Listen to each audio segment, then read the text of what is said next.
Hi welcome to Tavish kitchens. நீங்கள் இன்றைக்கி பார்க்க போகிறது வடக்கால் மில்க் லட்டு. இது வந்து உண்மையிலேயே வந்து சூப்பராக இருக்கும். ஸோ ரொம்ப சாஃப்டாகவும் இருக்கும். நான் எந்த மெத்தடில் செய்கிறேன்னு பாருங்கள். அதே மெத்தடில் வீட்டில் நீங்களே ட்ரை பண்ணி பாருங்கள். ஸ்வீட் சாப்பிட்ணுன்னு நினச்சா டக்குன்னு இதை செஞ்சு சாப்பிடுங்க. உண்மையிலேயே வந்து நம்ம வெளியே வாங்கி சாப்பிட்றதோட இந்த மாதிரி வீட்டில் செஞ்சு சாப்பிட்டா உடம்புக்கு நல்லா ஹெல்த்தியாகவும் இருக்கும். இது நல்லாவும் சாஃப்டாக இருக்கும். இது வந்து எனக்கு சாப்பிட்ணுன்னு தோணுனால இது டக்குன்னு நான் ரெடி பண்ணேன். ஸோ அது வீடியோவாக போட்டேன். இது வாங்க வீடியோக்குள்ளே போகலாம். ஒரு அகலமான பாத்திரம் வச்சுக்கோங்க. இதுக்கு வந்து நான் 1 லிட்டர் பால் ஊற்றுறேன். இப்போ இதுக்கு தண்ணிலாம் ஊற்ற வேணாம். அடுப்பு பற்ற வச்சுக்கோங்க. இது பால் வந்து நல்லா பொங்கி வரட்டும். நல்லா பால் பொங்கி வந்துருச்சு. இப்போ அடுப்பு ஸ்லோ பண்ணிக்கிட்டுங்க. ஸ்லோ பண்ணிக்கிட்ட பிறகு நம்ம வந்து 1/2 லெமன் மட்டும் நல்லா கொட்டெல்லாம் எடுத்துருங்க. எடுத்துட்டு 1/2 லெமன் மட்டும் நல்லா ஃபுல்லாக பிழிஞ்சு விட்டுருங்க.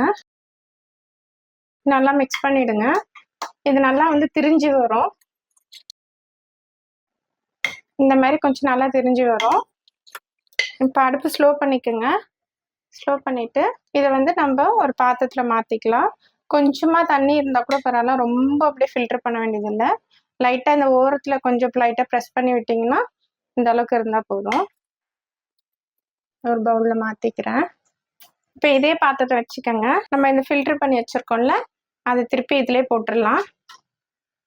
இதிலே போட்டு நல்லா கொஞ்சம் அந்த தண்ணி சுண்டி வர வரைக்கும் நல்லா கொஞ்சம் வதக்கிட்டே இருங்க. நல்லா ப்ரெஸ் பண்ணும்போது அந்த தண்ணியே இருக்கக்கூடாது, ஃபுல்லாக ட்ரையாக இருக்கணும்.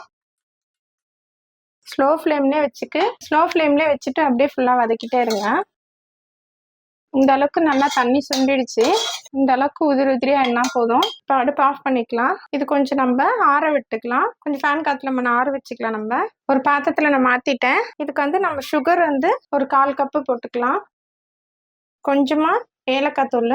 உங்கள் வீட்டில் என்ன நட்ஸ் இருக்கோ அந்த நட்ஸு கூட நீங்கள் வந்து பொடி பண்ணி போட்டுக்கலாம். நான் பிஸ்தா போட்டிருக்கேன். இதில் நல்லா மிக்ஸ் பண்ணிக்கோங்க. இது எல்லாமே நம்ம மிக்ஸ் பண்ணிக்கிட்டோம். கொஞ்சம் ஆற விட்டுட்டு நம்ம உருண்டை பிடிச்சிக்கலாம்.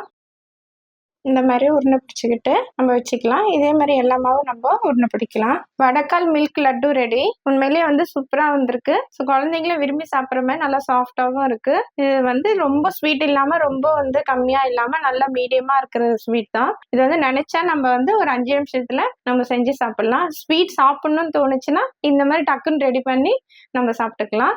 என்னோட வீடியோ உங்களுக்கு பிடிச்சிருந்துச்சுன்னா சப்ஸ்கிரைப் பண்ணுங்கள், லைக் பண்ணுங்கள், ஷேர் பண்ணுங்கள். பக்கத்தில் இருக்க பெல் ஐக்கான் கிளிக் பண்ணிக்கோங்க. தேங்க்யூ.